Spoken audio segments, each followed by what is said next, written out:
भोला भाला और आलसी लड़का था। वह कोई काम नहीं करना चाहता था, बस खाना खाता, घूमता और सोते रहता। एक दिन उसे किसी ने बताया कि एक आश्रम है जहाँ पर कुछ भी नहीं करना पड़ता। हर समय 2 दिन का खाना और नाश्ता मिलता है, तुम वहां जाकर रहो। आलसी लड़के ने सोचा ये तो बहुत ही बढ़िया है, कुछ काम नहीं करना पड़ेगा। वह उस आश्रम में जाकर रहने का लगा और भोला भाला लड़का अपना सारा संसारिक जीवन छोड़कर आश्रम में चला गया। आश्रम में एक गुरुजी रहते थे। वे सबको कुछ ना कुछ प्रवचन देते रहते थे। आलसी लड़का था, सुनता था, बाकी समय आराम करता था और फिर भर पेट खाकर खाना खाया और सो गया। ऐसे ही उस लड़के के दिन गुजरते गए। एक दिन उस आश्रम में कुछ भी नहीं बना। नाश्ते के समय नाश्ता नहीं मिला। उसने सोचा नाश्ता नहीं मिला, चलो कोई बात नहीं, भोजन तो मिलेगा, मतलब लंच तो मिलेगा। अब भोजन के समय उसे भोजन भी नहीं मिला, यानी लंच भी नहीं मिला। अब लड़का परेशान हो गया। वह दौड़कर गुरुजी के पास गया और पूछा, आज खाना क्यों नहीं बना, आज लंच क्यों नहीं बना। गुरुजी ने कहा, बेटा आज एकादशी है, जितने भी आश्रम के सदस्य हैं उनका उपवास है और तुम्हारा भी आज उपवास यानी व्रत है, तो आज भोजन तो नहीं बनेगा। अब लड़का तो आलसी था, उसे बड़ी भूख लगी थी। उसने गुरुजी से कहा कि देखिए गुरुजी, मैं उपवास तो नहीं रखूंगा, मुझे भूख लगी है तो मैं खाना खाऊंगा। गुरुजी ने बोला, ठीक है, भंडारे में से सामान ले जाओ और आश्रम में तो नहीं बना सकते तो बाहर कहीं जाओ और खाना बनाकर खा लो, लेकिन एक बात याद रखना, सबसे पहला भोग भगवान को लगाना और फिर तुम अपना खाना खाना यानी प्रसाद खा लेना। लड़का बोला, ठीक है। अनाज को लेकर वो नदी के एक किनारे पहुंच गया। वहीं पास में ही नदी थी। भोजन उसने बनाया और भोजन जब तैयार हो गया तो उसने कहा, हे भगवान श्री राम, आइए, पधारिए और भोग लगाइए, जैसा कि उसने उसके गुरुजी ने उसको कहा था। अब उसे लगा भगवान तो आ नहीं रहे हैं, फिर कहने लगा, मुझे मालूम है आपको तो अच्छा खाने की आदत है, मैं मुझसे तो अच्छा खाना बनाना आता नहीं है, तो आप अच्छा खाना तो नहीं बना है, बट जो भी रूखा सूखा मैंने बनाया है प्लीज़ आकर खा लीजिए। भगवान श्री राम उसकी सरलता पर बड़े ही प्रसन्न हुए। उन्होंने उस लड़के को दर्शन दिए। उसने देखा कि भगवान श्री राम आए हैं, उनके साथ माता सीता भी आई हैं। लड़के ने सिर्फ 2 लोगों के लिए भोजन बनाया था, एक अपने लिए और एक अपने भगवान के लिए। अब क्योंकि माता सीता भी उनके साथ आई थी, तो उसने उस भोजन को माता सीता को और भगवान के सामने रख दिया।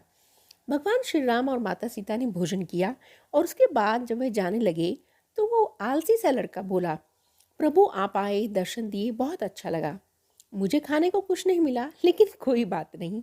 अब से एक विनती है, अगली बार जब आप आएंगे तो कितने लोग आएंगे ये बता दीजिए, ताकि मैं उन सब के लिए भोजन बनाकर रखूं। भगवान श्री राम मन ही मन मुस्कुराए और फिर अंतर ध्यान हो गए। लड़का आश्रम गया, दिन बीतता गया और फिर एकादशी का व्रत आया और इस बार उसने 3-4 लोगों के लिए भोजन बना लिया और बड़ी प्रसन्नता से भोजन बनाया और इंतजार करने लगा कि प्रभु आइए और भोग लगाइए। इस बार लड़का देखता है भगवान श्री राम पूरा दरबार लेकर आ गए। माता सीता, लक्ष्मण, भरत, हनुमान जी सभी लोग आए हैं। लड़के ने 3-4 लोगों का ही भोजन बनाया था। इस बार भी भोजन कम पड़ गया। लड़के ने निराश होकर भोजन को प्रभु के आगे रख दिया और भोजन किया। प्रभु ने भोजन किया और फिर चले गए और लड़का फिर भूखा रह गया। अब लड़का फिर आश्रम गया, दिन बीतता गया और फिर एकादशी का दिन आया।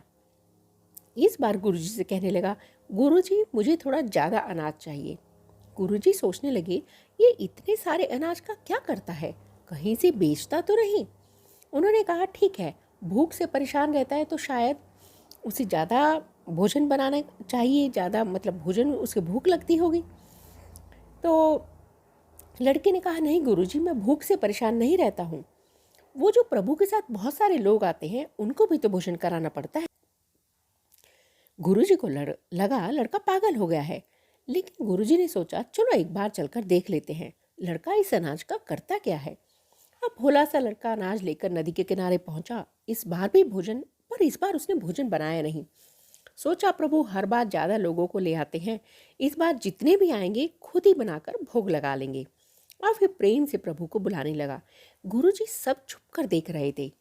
उस देख रहे थे कि भोजन तो इसने बनाया नहीं है और प्रभु को बुला रहा है। लड़के ने देखा इस बार प्रभु के साथ बहुत से लोग आए हैं। उसने प्रभु के सामने हाथ जोड़कर कहा, प्रभु माफ करना, आप बहुत सारे लोग आते हो, संख्या मुझे पता नहीं होती है, मुझे नहीं पता होता है कि कितने लोग आएंगे, तो मेरी हिम्मत ही नहीं होती कि इतने सारे लोगों के लिए भोजन बनाऊं। आप स्वयं आइए, बनाइए, खाइए और भोग लगाइए। प्रभु मुस्कुराने लगे और सभी उनके साथ जो भी लोग आए हुए थे सबने भोजन बनाया और खाया। गुरुजी छुपकर सब देख रहे थे। लड़के के पास आकर बोले, तुम ये क्या कर रहे हो?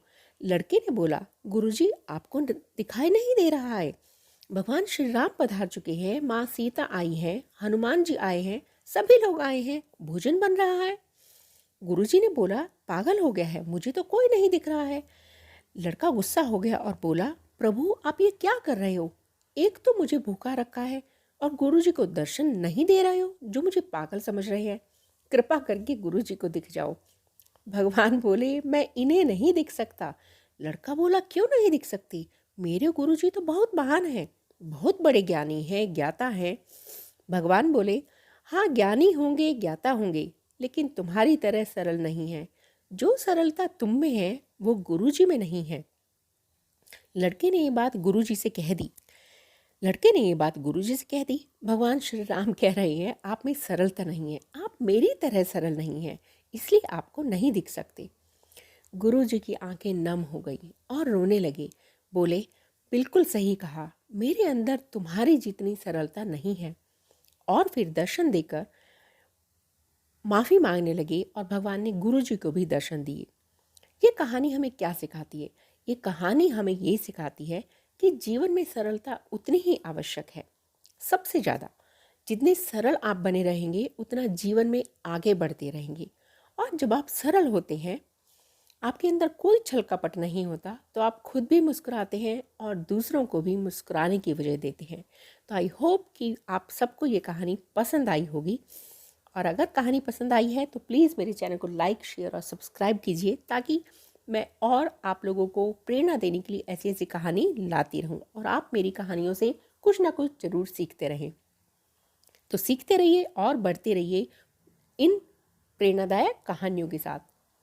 Bye bye.